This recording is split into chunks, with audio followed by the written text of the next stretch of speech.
downfall. Linda was never the good witch. Gossip and spreading rumors will be your downfall. She threw her into the dead ditch. Jealousy makes you lose everything, that's the cost. How about you just stay in the land of the lost? Besties with the witch of the west. Hate on us, but you're still obsessed. Getting me to be the big bad villain, babe, go get a psychoanalysis. Because I know I'm one in a million, but it's fine, I'll be your protagonist. You're talking too much, we can all hear your whispers. Calling us wicked is a little insulting. You gave them to her, but you can keep the rest with first thoughts. You're a girl's girl, but that's just disgusting. You can call me the bad witch, but I'm not the snitch. So tell me which is which? Which is which? Which is which is which?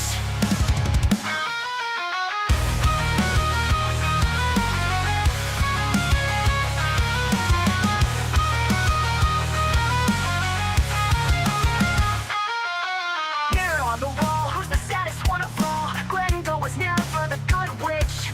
Gossip and spreading rumors will be your downfall. She threw her into the dead ditch. Jealousy makes you lose everything, that's the cost. How about you just stay in the land of the lost? Besties with the witch of the west. Hate on us, but you're still obsessed. Hating me to be the big bad villain, babe, go get a psychoanalysis. Because I know I'm one in a million, but it's fine, I'll be your protagonist.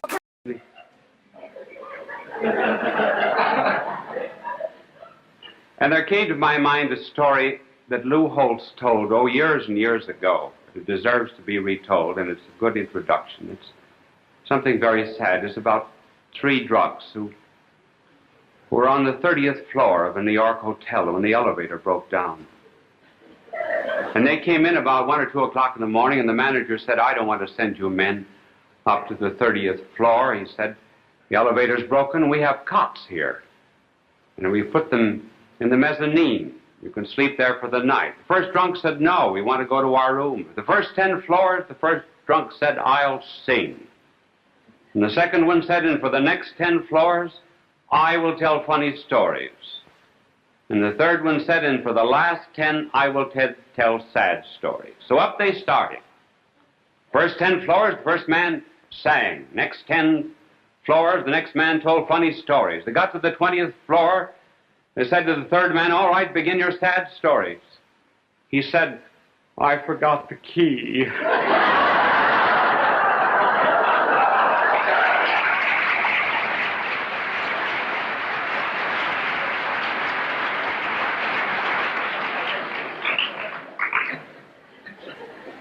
Now, there is actually a melancholic, despairing mood in modern civilization. We're going to analyze it tonight, partly from literature and partly from philosophy.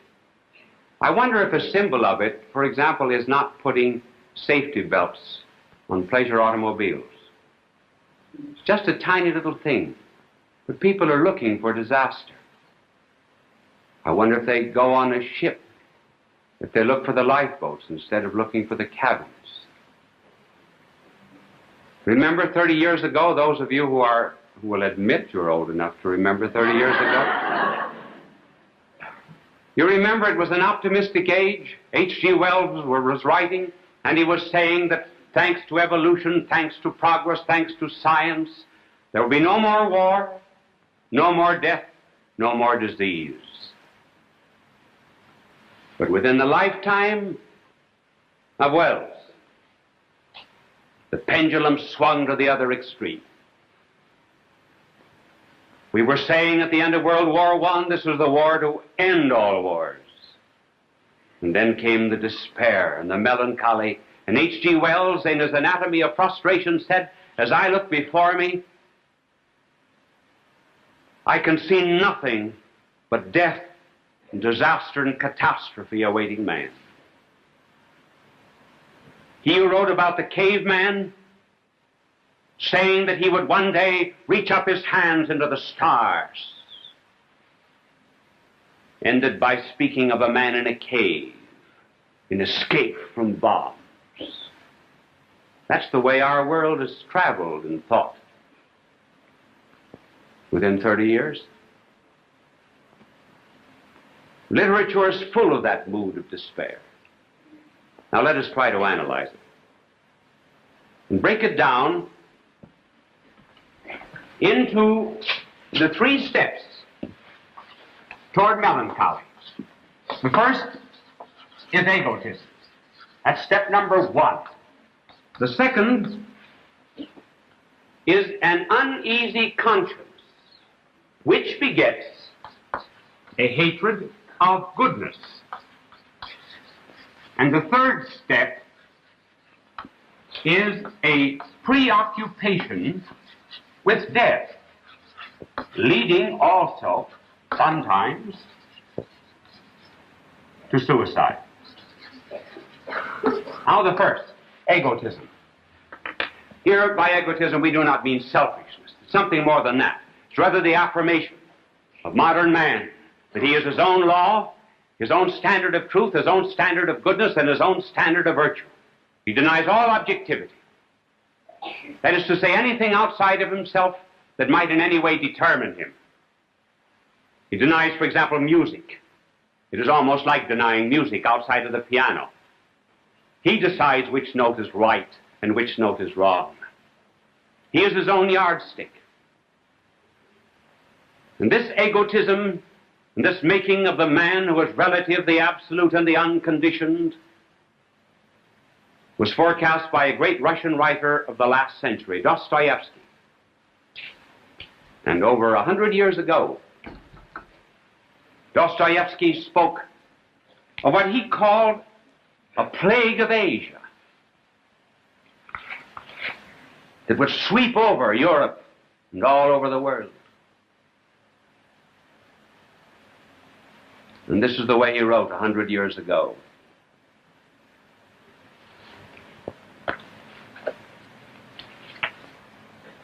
Never before had men thought themselves so clever. Never before had they believed so unshakably in their own wisdom as did these creatures. Dostoevsky said that there was a germ that affected their intellect and their will, not their body, that made them believe that they were absolute and supreme. They became convinced of their own infallibility. Whole cities and whole nations caught the infection and behaved like madmen. Everybody was in a state of high excitement. Nobody understood anybody else. Each man thought that he alone was in possession of truth. He was deeply distressed, beating his breast, weeping, and wringing his hands at the sight of his fellows. Nobody knew on whom judgment should be passed, or what sort of judgment it should be. No 2 people could agree as to what was good or what was bad, who should be prosecuted, or who should be acquitted. In the city's alarm signals were given all day long. Everyone answered summons to mass meetings. But who summoned them? For what purpose? Nobody knew. Ordinary trades were abandoned because everyone had his own suggestions for improving them, and no 2 people could agree on anything. That was the disease that Dostoevsky said would take over the 20th century. And one finds it in a writer like Sartre, the French dramatist and philosopher, who said, "What is opposite me is none-me. What is none-me is nothingness. My neighbor is hell. I am the absolute." I was reading the other day a citation from a German philosopher who said, "If it could be mathematically proven and established that God existed, I would still deny his existence because he would set a limit to my ego." So that there are some in the world who, instead of saying, "Thy will be done," say, "My will be done. I am supreme. I am my own creator. I am my own savior." And that, in turn, develops an uneasy conscience with a hatred of goodness. Now, when a person is very egotistic, he's guilty. He may not admit his guilt. His guilt is submerged in the lower part of himself. It's bound to come out somehow or other. Here melancholy begins. First step in melancholy is everything is going to be disaster. He knows that he ought to be judged. He's expecting a very bad judgment, and so he projects a bad judgment outside and predicts everywhere catastrophe. Oh, something terrible will happen. Not only that, he begins to love violence, horror movies, news about crime, dastardly crime. Why? Because when he sees others the victim of violence and punishment, he feels that he is being relieved of his own need of punishment for the crimes and the sins which he himself denies. But more important still, there is a hatred of goodness. One cannot stand virtue. It annoys.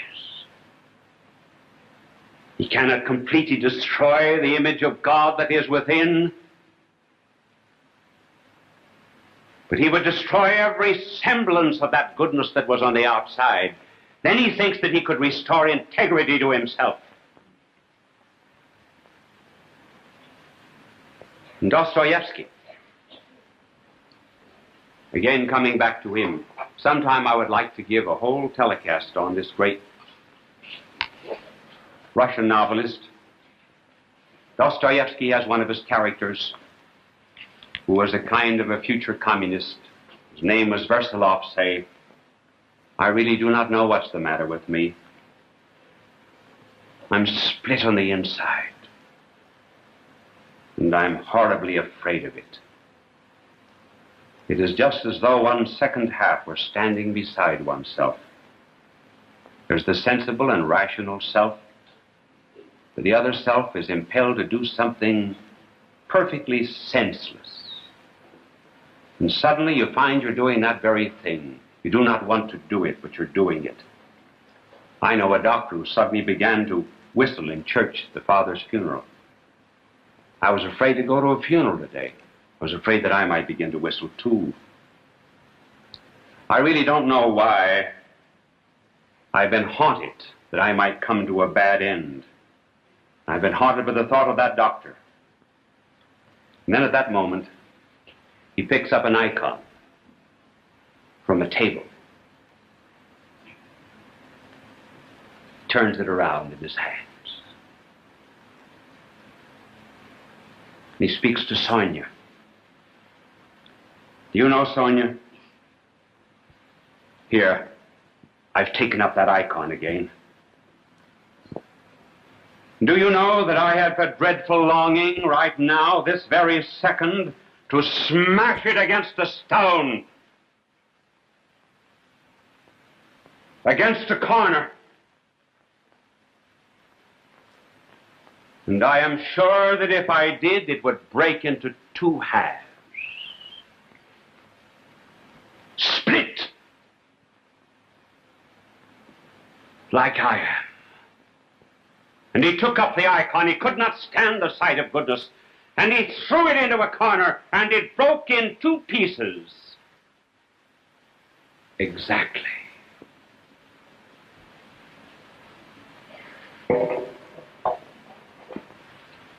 That hatred of goodness, that terrible bigotry, does not come from a bad man. There are bad men. They steal, they cheat, they violate. But the melancholic, when they reach this stage, they are evil because they are bent on the destruction of the abstract, namely of goodness and morality and religion and everything that is fine and noble in life. They would not purify themselves, so they seek to make everything else as rotten as they are. And then there comes the terrible preoccupation with death. Why do they think of death? There's normal fear, certainly. Everyone has that. But they've already been disintegrated. They're split on the inside, and so they sort of long imperceptibly for a final disintegration, which is death.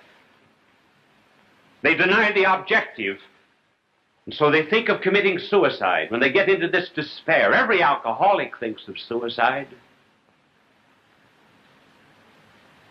And they would destroy utterly this objective thing, whatever it is, in order that subjectivity might reign. When a person does anything wrong, he says, why did I do that? Why did I do it? When he's got a religious sense, he will strike his breast and say, mea culpa, mea maxima culpa. Through my fault, through my faults, through my most grievous faults. But when a man has done wrong and is too preoccupied with death and refuses to believe in such a thing called hope, then he begins to pound his breast for the evil that is in there as if he would pound it out, and eventually would reach such a point where he would pound himself to death. There really is such a thing in the modern world as suicidism.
Men are concerned too much with death, not with life.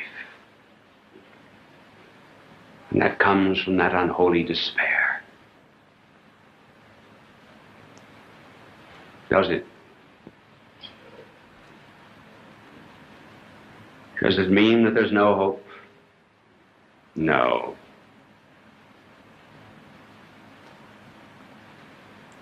These writers whom I have described in this attitude which finds its way into the theater, in poetry, in the press, in philosophy,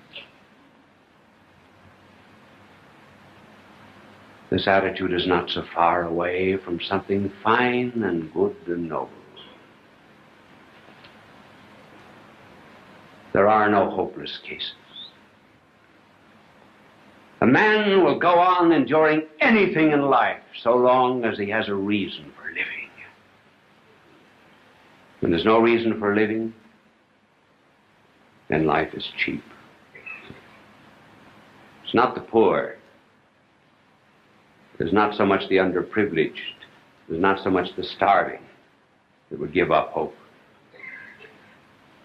There's those who have privileges. And where is the hope? The hope is in the fact that men today actually are not going to God by proving his existence from the order of the universe. I taught philosophy for 25 years in a university. Using proofs of this kind are still valid, and they must be used. But the modern man that I have described, at least this particular segment of the modern man, is not going to God that way. He's not going to God through the order in the universe, which argues to an intelligent being. He's going to God through the disorder in his own soul, which needs a Savior.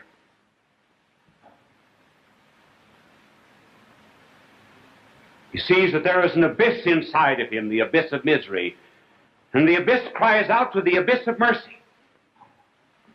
And so he can cry out with the psalmist, De profundus clamavi te Domine. Out of the depths have I cried to thee, O Lord. One abyss is the abyss of his own misery and despair, and the other abyss is that of mercy. Where you have misery alone without mercy, you've got despair and melancholy. Where you have mercy without misery, you have arrogance and pride. And the despairing man can put the two together. It is possible. Then there's hope for him. He can start with misery. You know that it's actually possible to find great peace and joy by a succession of disgusts.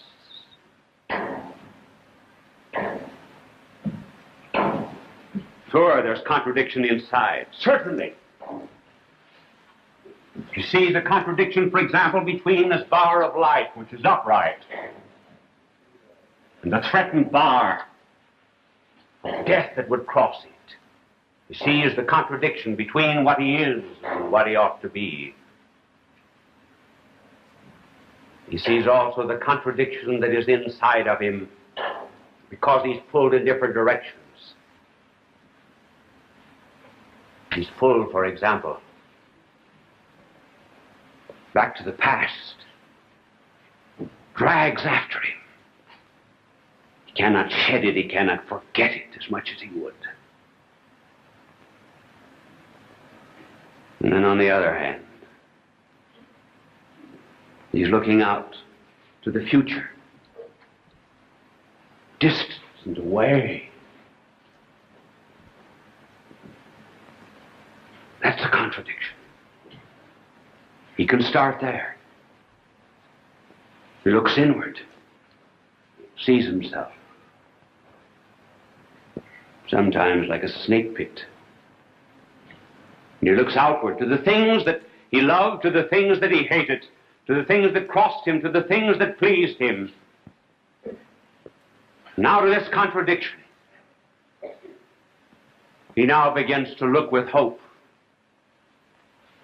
Because there's hope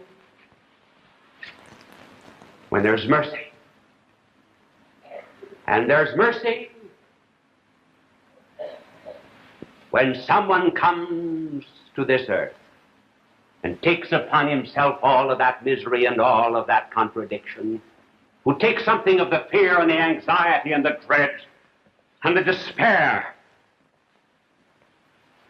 puts it into a dark chalice and drinks it, in a Gethsemane.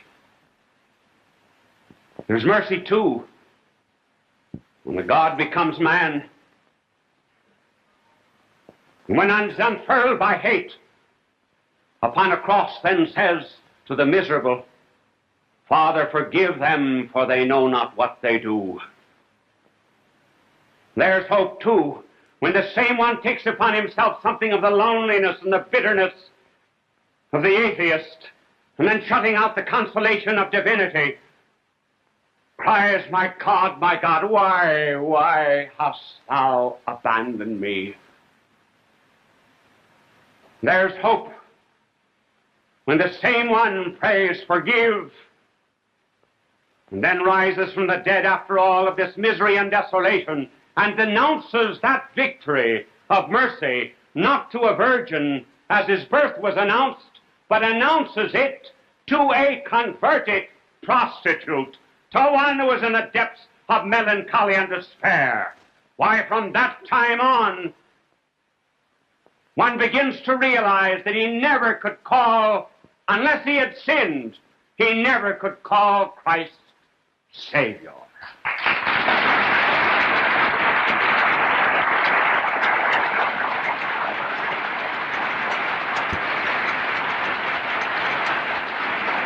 People of all faiths recognize Bishop Fulton J. Sheen as one of the greatest communicators of the 20th century. He was born in El Paso, Illinois, in May of 1896. As a young boy, he knew he wanted to be a priest.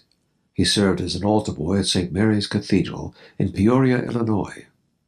At St. Viator College, his education and debating skills taught him the skills he used throughout his life.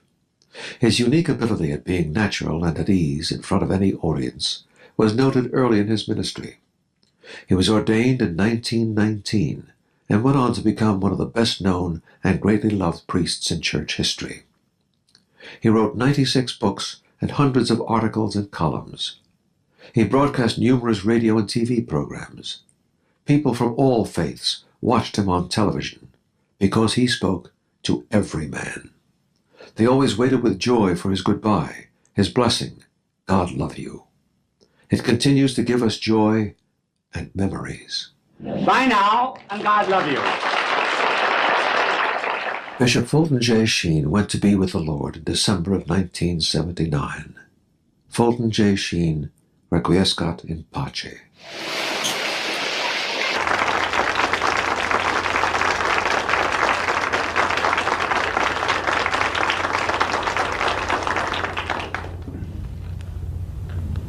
Friends, I don't know exactly how to start this telecast, except maybe to tell you that really there aren't any new things happening in the world. They're just the same old things happening to new peoples. I think that in early history, there happened certain patterns or events which became the model for many subsequent events in history. And of them all, I wonder if the Exodus is not the greatest, and the one that is most applicable to our times. The subject that I'm to talk about today has given me grave concern. That is to say, how it could be presented. I hope it pleases you. I want to tell you that in humanity and through history, many people have common wounds. That's because many people have been exposed to common danger. And there's also a common healing. That's the lesson of the Exodus. Now, what is the pattern of the Exodus? We're only going to speak about the historical Exodus of the Israelites very briefly, but it's our model for today. and for the explanation of contemporary events. In the Exodus, there was first of all an enslaved people. Enslaved or persecuted people, it makes no difference which. Secondly, in the historical Exodus, there was Pharaoh.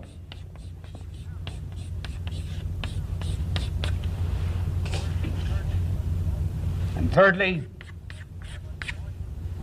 there was the voice of heaven. Who were the enslaved, persecuted people in the traditional or the pattern Exodus? The Israelites. And anyone who's ever read that story in the scriptures will recall all of the enslaved Jews making bricks for the buildings of Pharaoh. And then Pharaoh even took away the straw and made them still make the same number of bricks per day. Rarely in history have a people been so persecuted. There had to be someone who did the persecuting. Someone who forgot his conscience and ignored it. That was Pharaoh. Pharaoh was face to face with the great man Moses.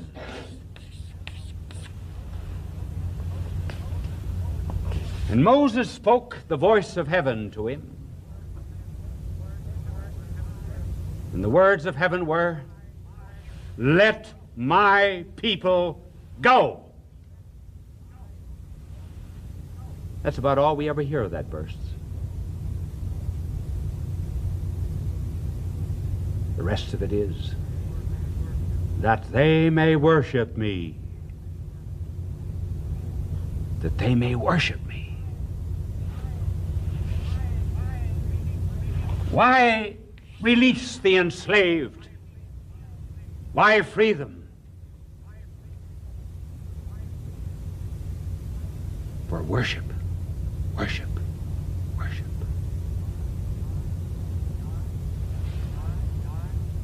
That's the die, that's the pattern, that's the model. The Exodus is not something that has happened, it's something that is happening.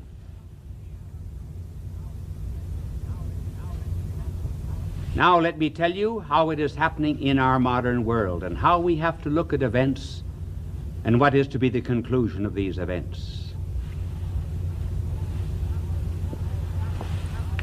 To whom is it happening and has happened in our times? To the Jews.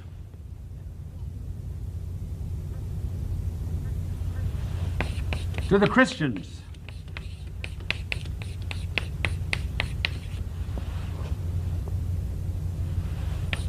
To the Negro.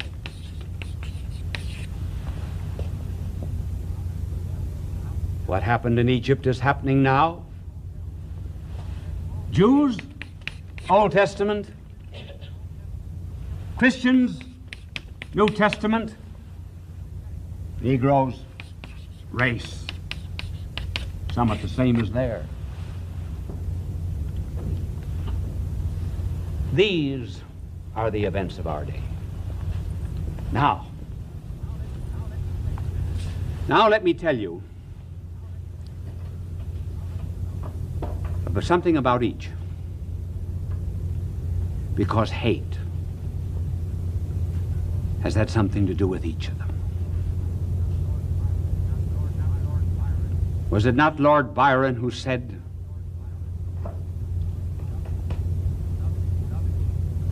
"We love in haste, we detest in leisure." Love fades. Hate seems to supply its own fuel.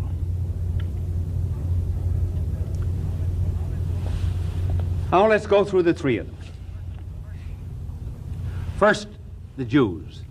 The Jews were persecuted in our times just as they were centuries before Christ. Who was the new Pharaoh? Hitler. How many in our day? Did you know that there were 10,000 a day that were thrown into the furnace at Auschwitz?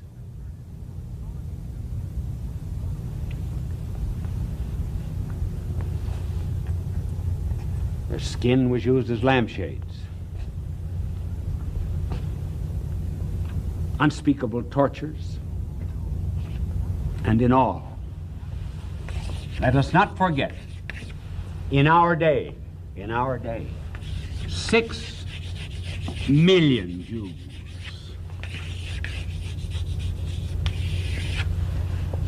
went to death, to furnaces, and to poison gas chambers.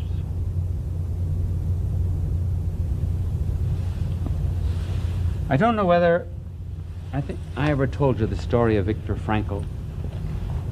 Viktor Frankl is one of the world's greatest psychiatrists, a Jew. He was invited to the United States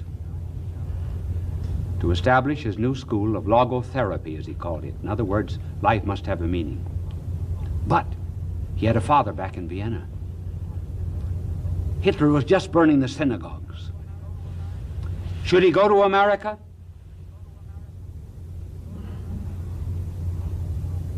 And leave his father to be killed by the Jews, the Nazis? He went over to the Church of St. Stephen's and prayed for an hour. He received no answer. At least he thought he received no answer. Actually, he did. Because when he came back, he sat down to table with his father. He said to his father, "What's over there in that dresser?" Father said, "A small piece of marble." "Where did you get it?" "Oh," he said, "I was rummaging through the synagogue that Hitler burned, and I picked up this small block of marble. About the only thing that was whole." His son, Dr. Frankl, said, "Any writing on it?" The two of them picked it up. Do you know what it was? What was written there in Hebrew? The beginning of the 4th commandment. Thou shalt honor thy father and thy mother. He stayed with his father. Later went to his death. When we begin to think of inequalities and injustices and the like, let us not forget that this is one of the forms of exodus of our day. Here was one of the Jews who went to death, burned at Auschwitz. He never finished the poem. This young Jewish philosopher, Benjamin Fontaine, never finished it. But he said, "I am speaking as a man to other men with the little that is left in me of man." Now he addresses the Nazis. Like you, I have read papers and books. And I knew nothing about man, although I said I knew, yet not. I did not. I was not a man like you. No one has thrown your little ones into the gutter like little cats whose eyes are not yet open. You have not wandered from town to town, hounded by police. You have not known the cattle trucks and the crime of existing.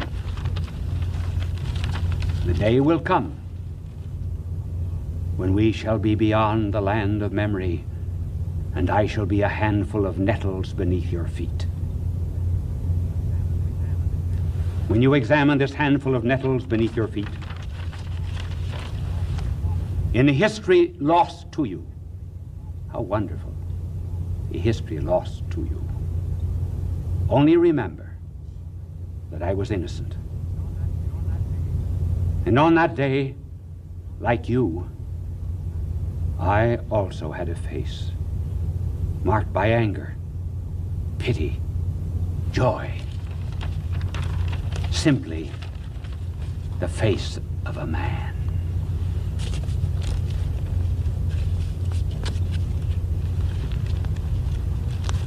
That is 1/3 of the modern Exodus. Now we come to the second. We have to get the full picture of this world in which we live. So the Old Testament was persecuted in the Jews. New Testament was persecuted in our day, and hundreds of millions in the Christians. I could tell you volumes about this. If you had time and that camera didn't have 1,000 hours of film, I could develop it.